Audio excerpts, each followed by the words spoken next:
Mesdames, Messieurs, bonsoir et bienvenue sur Al24 News pour ce nouveau rendez-vous d'édition spéciale. La relance du méga-projet du gazoduc transsaharien entre le Nigeria, le Niger et l'Algérie a défrayé la chronique cette semaine. Le ministre algérien de l'énergie, Mohamed Arqab, s'est déplacé à la capitale nigériane, Abuja, où il a rencontré ses deux homologues dans le cadre d'une réunion tripartite. Ensemble, les trois ministres ont annoncé le début d'une nouvelle ère concernant le TSGP. Quel est donc ce fameux projet? Inscrit dans la feuille de route du NEPAD. Il s'agit d'un gazoduc de près de 4300 km reliant les trois pays que nous venons de citer, avec près de 2500 km de pipeline qui traversent l'Algérie. Quels sont les objectifs économiques du TSGP? Quelle est sa portée géostratégique? Nous allons justement en parler avec nos deux invités du jour, à commencer par le professeur Ali Kfeifi, expert international en énergie, et M. Chouaib Boutambine, spécialiste du segment Oil and Gas. Messieurs, bonsoir. Bonsoir. Voilà, bonsoir. Alors, rentrons dans le vif du sujet directement avec vous, M. Kfeifi. Un accord a été trouvé enfin entre les trois pays pour la concrétisation de ce fameux projet. Quelle est la marche à suivre dans ce genre de projet en général? Je crois qu'il faut d'abord dire, Inch'Allah, grâce à la situation de l'offre et de la demande en matière de gaz, et surtout ce qui se passe, comme vous le savez, au niveau de l'Union européenne. Oui. Et dans l'Union européenne, ce sont plusieurs pays, mais d'abord l'Allemagne. L'Allemagne qui exporte 250 milliards de dollars par an, Oui. de produits très sophistiqués, et qui a besoin, comme on le sait, l'industrie, c'est l'énergie. On l'oublie un peu, mais l'industrie, c'est l'énergie. Il faut féliciter, féliciter les différents responsables à différents niveaux pour avoir repris ce dossier qui date, comme vous le disiez, de 2002-2003. On va en parler justement des raisons. 2002, 2003, ensuite 2006 et puis ensuite 2010, où il a été un tout petit peu ficelé au niveau de l'étude de faisabilité, enfin des éléments de l'étude de faisabilité. Maintenant, la situation est complètement différente dans sa dimension. Donc, il faut reprendre ce dossier, mais pas seulement au niveau technique, économique, géostratégique, même en termes de vision pour l'Afrique. Oui. Il y a 20 ans, ce qui intéressait la Banque mondiale, qui est à l'origine de ce projet, c'était l'aspect environnemental, les gaz à effet de serre. Maintenant, c'est l'aspect inclusion économique d'une partie de l'Afrique. D'une partie de l'Afrique et le monde multipolaire. Oui. Comme on le sait, il n'y a plus maintenant l'Angleterre et les États-Unis. Il y a aussi d'autres. Il y a probablement la Chine qui sera le premier peut-être marché mondial. Exactement. Donc ce projet intervient très bien. Les nôtres ont raison de se battre, mais la dimension maintenant, il y a des défis géostratégiques, etc., mais la dimension économique est plus large. Voilà. Très bien. Alors justement, vous le disiez, vous le précisiez à l'instant, M. Kfeifi, ce projet ne date pas d'hier, il a été initié en 2002 et devait voir le jour durant la période 2015-2017. Pourquoi a-t-il pris du retard selon vous, sachant qu'un accord gouvernemental a été signé dès 2009? Il a été parce qu'il n'y avait pas enfin, l'une des raisons, si vous voulez. Bien sûr, l'économie, c'est l'économie. Mais l'une des raisons, si vous voulez, pourquoi il se fait maintenant, je ne dis pas pourquoi il ne s'est pas fait avant. Avant, c'est autre chose. Pourquoi il se fait maintenant? Parce que il y a le problème, le modèle donc énergétique et gazier qui, pour la première fois, explose. Oui. Explose au niveau des prix, au niveau des demandes, au niveau des transferts. Ce n'est pas la peine qu'on s'étale parce que les données sont connues, mais explose. Juste pour donner un ordre, une idée, Très bien. Les prix du gaz étaient à peu près 4-5 dollars pendant des dizaines d'années.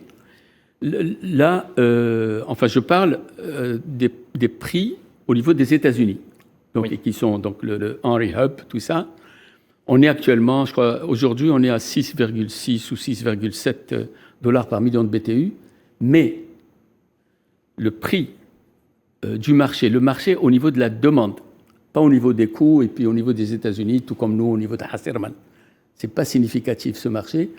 Ce qui est significatif, c'est l'Asie, Japon, Corée, Inde, Chine, et maintenant l'Europe. Oui. Les prix ont atteint, si vous le dites à quelqu'un qui se réveille, $30 le million de BTU. Il y a de fortes chances qu'il ne vous croit pas. Non, il ne vous croira jamais. Oui. Monsieur Botombine, la cartographie géopolitique du gaz est en pleine transformation. Alors, de nombreux projets similaires devraient voir le jour ou être dépoussiérés au pire. Où devrait-on situer le TSGP selon vous? Bonsoir. Je crois que vu la demande vraiment croissante de l'énergie en Europe et en Asie, d'accord. Mais comme nous on est proche à l'Europe, alors on parle beaucoup plus d'Europe, d'accord. Alors il y a cette demande très croissante. Il y a le conflit russo-ukrainien qui est vraiment, c'est une crise vraiment qui n'a pas été à jour. Je crois que ce projet-là vraiment va apporter quelque chose vraiment de très positif sur l'échelle internationale, sur l'échelle énergétique mondiale. Oui. Alors, ce projet, je crois, il y aura peut-être d'autres projets dans l'avenir, parce que l'Europe, comme vous le savez, l'Europe importe 150 milliards de mètres cubes de gaz de la Russie, d'accord. Et à chaque jour, à chaque fois, on voit des pays européens qui imposent des sanctions sur la Russie. Je crois que il n'y a aucune nation, aucun pays pour le moment qui pourra remplacer la Russie sur le plan gazier mondial. C'est clair, et beaucoup de pays se sont exprimés dans ce sens-là, notamment le Qatar, qui a d'énormes ressources. Alors, l'avantage de l'Algérie et de la Russie, c'est qu'on vend le gaz sur des pipelines. Par contre, les États-Unis et le Qatar, c'est du GNL. Oui. Alors, il y a vraiment un grand risque d'exporter le gaz sur GNL par rapport le pipeline. Je crois que l'Algérie, à travers ce projet-là, s'il sera concrétisé dans les prochains mois, les prochaines années. Alors, on annonce pour 2027, normalement. Exactement, soi-disant 3-4 ans. Je crois que ça sera un projet vraiment porteur de richesse pour l'Algérie, pour les pays du Sahel. Oui. D'accord? Parce que c'est un projet qui va relier l'Europe par le Nigeria, traversant le Niger et directement l'Algérie. L'Algérie a une infrastructure, elle a de l'expertise dans le domaine énergétique. On va en parler justement. Exactement. Et franchement, l'Algérie, elle est fortement favorite à ce projet. Et je crois qu'il n'y aura pas un concurrent à l'Algérie dans ce sens-là. Pas de concurrent à l'Algérie, Monsieur Kiaifi, mais tout projet de cette envergure répond à une logique économique. Quelle est celle du TSGP et quelle est sa valeur ajoutée pour l'Algérie? Si vous voulez, en termes de logique économique, effectivement, il y a essentiellement, d'abord, la logique économique. Pour voir si le projet il est rentable, mais si le projet s'imposera ou non. Il y a des défis géostratégiques. Heureusement, la logique économique de l'économie du transport par gazoduc et par méthanier, qui est pour l'Algérie. En ce qui concerne le marché européen, donc Allemagne, Italie, je ne parle pas de la France qui a du nucléaire. L'Asie, c'est un peu loin. Il y a l'Australie d'abord et puis alors, il y a une partie de l'Europe qui devra passer par l'Italie. C'est ça, oui. L'Algérie est très bien placée sur le plan économique. Et il y a l'aspect maintenant géostratégique. Et pour l'aspect géostratégique, si nous y allons rapidement, et nous avons les moyens parce que nous avons l'expérience, nous savons ce que c'est qu'un gazoduc depuis les temps immémoriaux. Oui. Nous avons les entreprises qui savent fabriquer des tubes, qui savent poser des tubes, qui savent fabriquer des turbines dans la région de Batna avec General Electric. Maintenant, ce qu'il faudrait, c'est peut-être lever un peu les yeux et avoir une vision pour l'Algérie.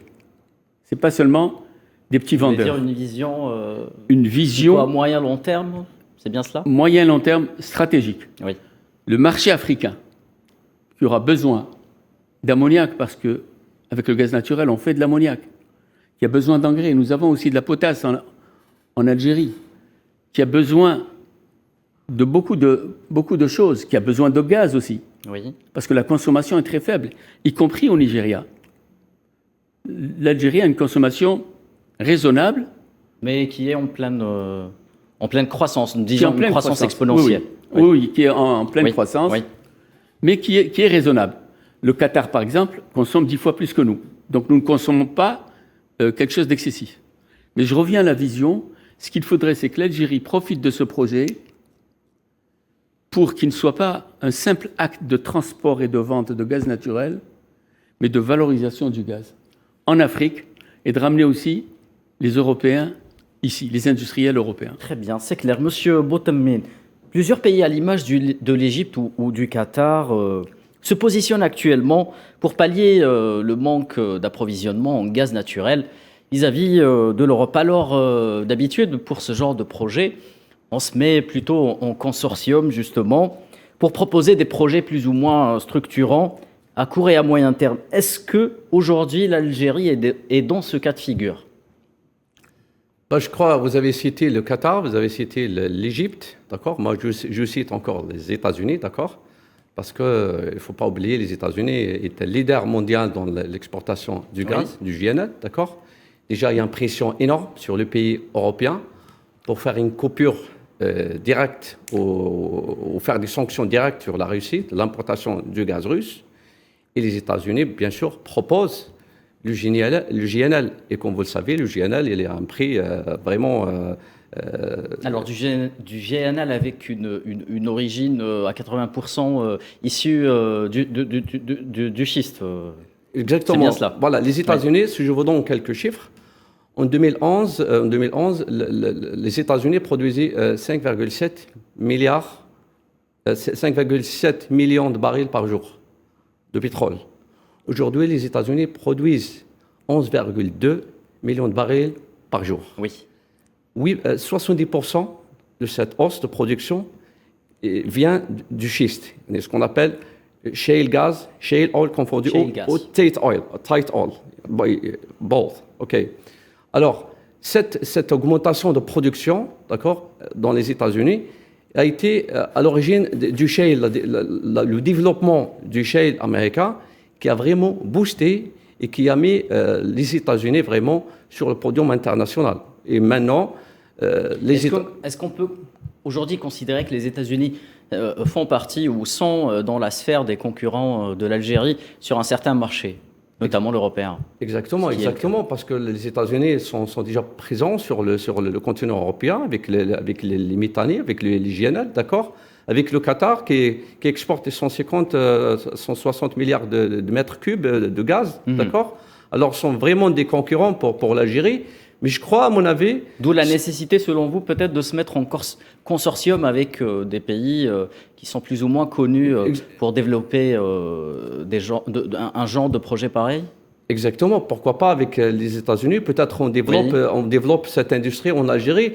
Moi, je suis toujours optimiste pour faire des études profondes, des études stratégiques avant d'entamer n'importe quel projet. D'accord? Moi, je vois que... Ce sera le cas. Le ministre Arqab a annoncé qu'une étude de faisabilité sera conduite dans le cadre de ce projet. Exactement. L'avantage de l'Algérie, son positionnement, l'Algérie, elle est à 2 pas de l'Europe. L'Algérie exporte son gaz via le pipeline. C'est un avantage. Le coût aussi, parce qu'il y a des contrats. L'Algérie a plusieurs fois demandé des contrats à long terme pour protéger le client et même le vendeur du gaz. Je crois que l'Algérie se positionne vraiment dans une situation très positive pour concrétiser ce projet-là. Monsieur Kfeifi, est-ce que vous pensez que le projet du Transsaharien permettra à terme à l'Algérie d'augmenter ses parts de marché dans un secteur où l'on est en train de superposer de l'offre à l'offre dans le cadre d'une croissance de la demande qui est exponentielle? Ce qui est intéressant pour l'Algérie en termes d'objectifs, c'est premièrement l'augmentation de la demande et l'augmentation de la demande provoquée par les éléments démographiques, mais aussi par les nouveaux besoins. L'Inde ne s'est pas encore exprimée de manière exponentielle. Oui. La Chine est dans le besoin, les autres pays aussi. Il y a aussi le gaz.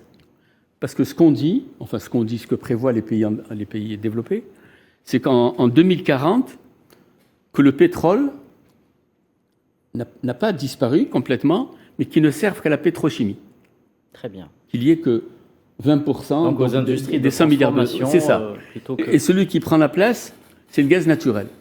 Si le gaz naturel, donc, c'est la croissance démographique, les besoins des nouveaux pays, Inde, 1400 millions, enfin 1,4 milliard d'habitants, l'Afrique 1,4 ou 1,5, etc., etc. L'Europe, donc les 100 milliards de mètres cubes, ou 200 milliards pour remplacer le gaz russe, donc pour l'Allemagne, etc. Et en ce qui concerne, si vous voulez, l'Algérie, l'Algérie a une opportunité extraordinaire parce qu'on ne devrait plus parler en ce qui concerne l'énergie. Oui. On ne devrait plus parler de sécurité énergétique. Nous n'avons pas de problème de sécurité énergétique, de mix énergétique. Nous avons tout. Nous avons le gaz naturel. Nous avons aussi du pétrole à découvrir peut-être dans le nord. Je ne parle pas de l'offshore, mais dans le nord. Oui. Nous avons le thorium pour faire les futures centrales nucléaires sans salir quoi que ce soit. Sans coût supplémentaire. Ah oui, sans rejet environnemental, aucun rejet. C'est ce qu'on appelle du fertile au lieu du fissile. Oui. L'Algérie est peut-être le seul, enfin je me trompe, mais ça c'est pas parce que je suis algérien que je dis ça, mais je crois que l'Algérie est peut-être parmi un ou deux pays dans le monde à avoir tout cela. Ils sont parmi les mieux placés. En tout cas. Oui. Je reviens, si vous le permettez, juste en une seconde. On appelle ça gaz de schiste, mais moi je préfère appeler ça hydrocarbures non conventionnels. Hydrocarbures non conventionnels. Non conventionnels. Ça a un autre nom. C'est du politiquement correct, mais on prend. Mais aussi, et là je m'arrête, mais je dis encore quelque chose.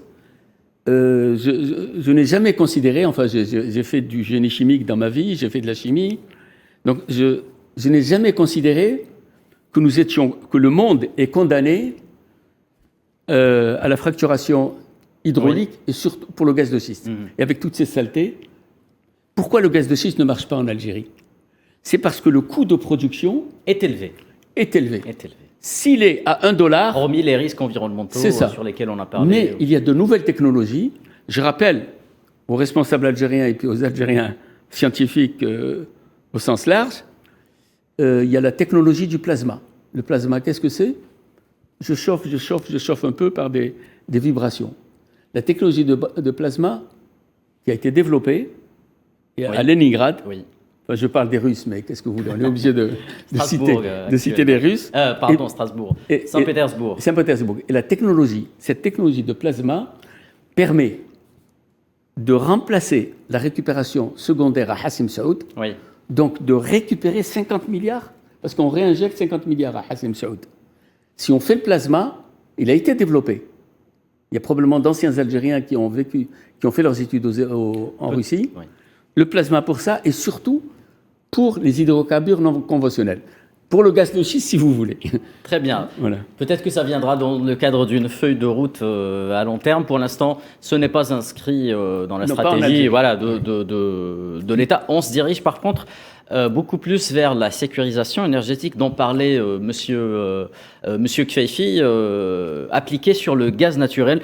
Monsieur Botomene, justement, j'aimerais qu'on évoque un peu les spécificités techniques de ce projet du gazoduc transsaharien Algérie-Niger, plutôt Nigeria, Niger-Algérie. La genèse prévoyait que Sonatrach et la compagnie nigériane NNPC se partagent 90% du pipeline en laissant les 10% restants au Niger.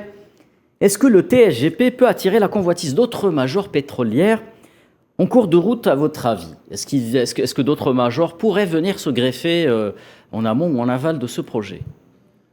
Je crois... Vous avez parlé des Américains. Exactement, parce que, à mon avis, il fallait faire une étude technique profonde de ce projet-là, une étude aussi économique, financière, beaucoup, mais il faut aussi intégrer des opérateurs mondiaux, des sociétés ou des gouvernements européens, ou des sociétés pétrolières géantes mondiales dans ces projets-là, pour avoir des garanties d'approvisionnement. Parce que je vois que l'acheminement directement d'un gaz, des pipes gaz de plus de 4000 km Dont, je le rappelle, 2500 km qui seraient installés en Algérie. Exactement, 2300, 500 km sur le territoire algérien. Et la totalité, c'est plus de 4100 km. Oui. Je crois que, dans ce sens-là, l'Algérie aussi, dans ce sens-là, doit avoir, comme le Niger et le Nigeria, doivent avoir, ces trois pays, doivent avoir des institutions financières pour garantir la sécurité de ce transfert. Vous savez que ce pays passe par le Niger. Oui. Et dans le Niger, il y a des petites zones vraiment qui sont insecures, qu'il y a une certaine instabilité politique dans ce pays-là. On parle aussi d'une expansion, je ne sais pas si le terme est adéquat ou pas, au Tchad et aussi à une partie du Burkina Faso et du Mali. Donc voilà. Exactement, ils seront bénéficiaires de ce projet-là parce que c'est pas loin du chemin de ce projet de ce gazoduc-là. Et je crois qu'il faut vraiment faire, je répète, faire une étude vraiment technique et beaucoup plus stratégique de ce projet. Parce qu'à part ce projet, il y a d'autres projets. Il y a le non conventionnel aussi à développer en Algérie. Il y a le solaire aussi à développer. Alors il y a des projets vraiment qui sont colossaux pour le pays. Peut-être que le TSGP, sa particularité, c'est qu'il s'inscrit dans une démarche, une vision, une approche plutôt multidimensionnelle, voire multilatérale. Exactement, vu la demande, comme on a cité, vu la demande vraiment croissante, vraiment, c'est une nécessité du jour, parce que l'Europe, maintenant, est en crise énergétiquement, parce qu'elle est dépendante à 40% de son gaz de la Russie. Alors, l'Europe, actuellement, doit trouver des nouvelles ressources pour l'approvisionnement en énergie, en particulier en eau gaz. Parce que le gaz, c'est une énergie de transition, comme l'a cité M. Kfeifi, c'est une énergie de transition. Et d'ici 2030, 2040, je crois que le gaz toujours va rester une source d'énergie. C'est ce que disent la plupart des experts. Exactement. Parce que le gaz parmi les énergies de l'avenir. Et moi, je suis très optimiste aussi de trouver d'autres champs, un autre champ, un deuxième Hassermal en Algérie ou un troisième. Il fallait seulement... D'où la logique d'investissement annoncée par Sonatrach de l'exploration, fin d'année 2021. Voilà, exactement. Il y a le nord aussi, le nord algérien qui n'est pas vraiment exploité à 100%. Il y a le grand sud aussi à exploiter. Il y a Tindouf. Moi, en particulier, j'ai travaillé dans ces zones-là, à Tindouf, pas mal à Élysée, pas mal de zones vraiment qui sont des zones arides. Et je crois qu'il y a du travail à faire. Et bien sûr, pourquoi pas découvrir d'autres fields, d'autres champs gaziers et pétroliers en Algérie, en rajoutant à ce projet-là.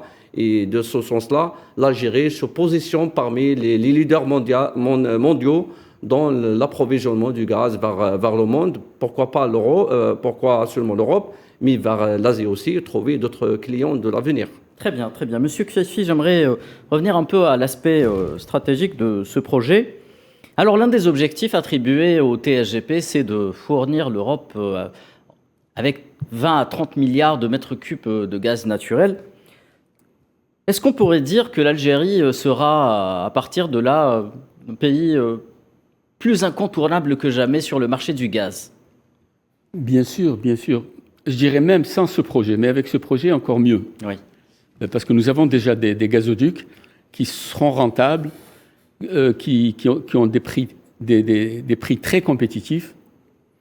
Et l'Algérie, si vous voulez, vous parlez de 20 à 30 milliards de mètres cubes pour ce projet. C'est ce qui a été annoncé. C'est ce qui a été annoncé. Moi-même, initialement. En termes d'objectifs, je pourrais parler de l'ordre de minimum 100 milliards de mètres cubes. 100 milliards de mètres cubes. 100 milliards de mètres cubes en y intégrant, bien sûr, ces gaz torchés, la récupération des pertes, ce qu'on appelle les pertes, mais qui sont très importantes au Nigeria, les gaz torchés et les pertes en Algérie. Il n'y a pas que les pertes dans le sud, il y a les pertes aussi dans les usines de GNL.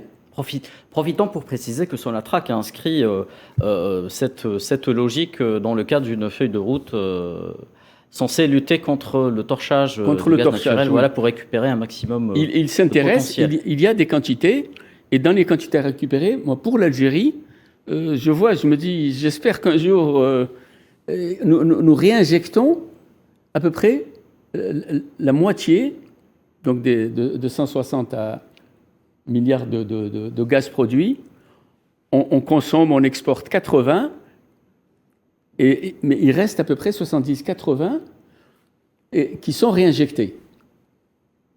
Donc ce qu'il faut, c'est récupérer ce gaz. C'est pour ça que je dis à long terme, il faut viser les 100 milliards de mètres cubes. Oui. Il faut viser la valorisation d'une partie de ce gaz en Afrique. L'Afrique aura besoin d'ammoniac, l'Afrique aura besoin d'engrais. Il faut viser aussi les industries où on pourra utiliser ce gaz naturel pour le transformer en gaz naturel bleu et l'utiliser dans l'industrie. Donc l'acier, l'ammoniac, le méthanol. Et le méthanol, la pétrochimie du méthanol, elle est faramineuse. Méthanol to olefin et puis tout le reste. Voilà. Ce que je veux dire, c'est qu'il faudrait que l'Algérie ait une vision. Il ne faut pas qu'on soit tenu par le passé, pas le passé bureaucratique, mais disons par le passé, mais qu'on regarde devant et surtout qu'on fasse travailler la jeunesse qui a fait des longues études universitaires, que ce soit en Algérie ou à l'étranger. Très bien. Voilà ce que je... Très bien. Monsieur Botomene, un mot sur l'expertise de Sonatrach dans tout ce qui est gazoduc de ce type. Comment l'entreprise nationale des hydrocarbures peut-elle travailler pour relever ce défi technique selon vous? Moi, je crois Sonatrach, elle a vraiment de l'expertise dans le domaine pétrolier. Sonatrach, elle a vraiment, c'est un leader mondial aussi parmi les leaders mondiaux dans le domaine du pétrole et du gaz, d'accord? On est leader en Afrique, on est le premier exportateur du gaz en Afrique, on a la 9e place mondiale. L'Algérie détient la 3e réserve, plus grande réserve du gaz du schiste non conventionnel, qui est de 707 TCF, d'accord? Alors, pour l'instant, il s'agit d'exploiter le gaz naturel. Exactement. Alors, Sonatrach a vraiment du potentiel pour être vraiment favorite techniquement, sur les plans financiers aussi, pour financer ce genre de projet-là. Donc, l'Algérie, selon vous, pourra compter sur ses capacités nationales locales, comme le disait M. Kfeifi, pour développer ce projet. Exactement, parce qu'une infrastructure, elle est existante déjà. On est un pays pétrolier. On est connu par le pétrole, exactement, pétrolier et gazier. On est un pays vraiment leader en Afrique. On est très d'accord. Alors, je crois qu'il n'y a pas de compétitivité dans ce sens-là, pour ce projet-là, d'accord? Comme vous le savez, ce projet-là va passer directement dans le Niger, Algérie directement. Oui. Si on voit d'autres médias qui parlent d'un autre chemin, l'autre chemin peut-être c'est de 13 pays sur le offshore. Et je crois que les autres pays ne sont pas aptes, soit techniquement, soit financièrement. Le projet le plus sérieux a toujours été celui pour financer son genre de impliquant l'Algérie, le Niger et le Nigeria. Exactement. Selon les experts, c'est le projet le plus viable. Exactement. Voilà. Alors, à mon avis, ce qu'il reste, c'est de finaliser ce projet avec le partenaire européen, d'accord, avec ces 3 pays, l'Algérie, le Niger et le Nigeria. Et bien sûr, pourquoi pas concrétiser ce projet dans les prochains mois. Le temps nous est malheureusement compté. J'aimerais revenir rapidement à M. Kfeifi. Un dernier mot sur le couple Nigeria-Algérie qui pourrait naître justement et caractériser, voire représenter le marché du gaz et des hydrocarbures en Afrique, en opposition avec l'ancien marché. Par exemple, j'aimerais citer le cas Elf et le précaré français qui a dominé une partie de l'Afrique, avec des retombées qui n'étaient pas toujours favorables à cette Afrique. En 30 secondes, si vous le voulez bien, M. Kfeifi. Ce couple algéro-nigérien. Le Nigeria possède une réelle expérience. Oui. Expérience, pas seulement sur le plan technique, mais aussi sur les plans de gestion. Par exemple, dans le domaine du raffinage. Dans le domaine, il aura aussi, le Nigeria comme l'Algérie, a des hydrocarbures non conventionnels, en très grande quantité. Il a beaucoup d'autres choses. Très bien. C'est pour ça que je parlais de vision plutôt que de stratégie. Il faut que l'Algérie comprenne, bien sûr, il faut vendre là où il y a un marché, donc en Europe, en Chine, aux États-Unis, mais il faut aussi... Très bien. S'intéresser à l'Afrique. Ce sera donc le mot de la fin. Nous arrivons au terme des éditions spéciales. Merci à nos experts de nous avoir éclairés sur les tenants et aboutissants de ce dossier. Merci à vous de nous avoir suivis. Restez sur Al24 News à suivre le journal en langue française présenté par Fatma Mhenni. Excellente soirée sur notre antenne.